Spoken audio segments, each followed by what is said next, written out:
Hello, কেমন আছো তোমরা? তো আজ অনেক দিন পর আমরা আমাদের একটা ইচ্ছে পূরণ করতে যাচ্ছি। তো বিয়ের পর ফার্স্ট টাইম আমরা যাচ্ছি বড় মার কাছে পুজো দিতে। তো বেশ এক্সাইটেড ছিলাম, কারণ এটা আমাদের অনেক দিনের ইচ্ছে ছিল। আর যেহেতু ব্যারাকপুরে মামুনির বাড়ি এসেছি, তাই জন্য ভাবলাম যে না, মায়ের দর্শন করতেই হবে। তো দেখো, যত লাইনই হচ্ছে তত মনে হচ্ছে কখন মায়ের দর্শন পাবো।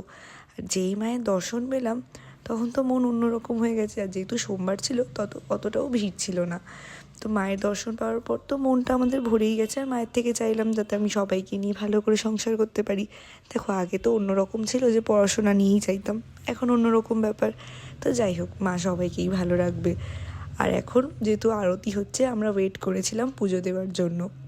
তো আরতি শেষ হয়ে যাওয়ার পর আমরা আমাদের পুজো দিলাম গোত্র বলে। তো পুজো টুজো দেওয়া হয়ে যাওয়ার পর আমরা বেরিয়ে কিছু খেলাম, কারণ যেহেতু আমি উপোস করেছিলাম, তাই খাওয়া দাওয়া করে তারপর বেরিয়ে পড়লাম। তো কেমন লাগলো ব্লগটা অবশ্যই জানিও।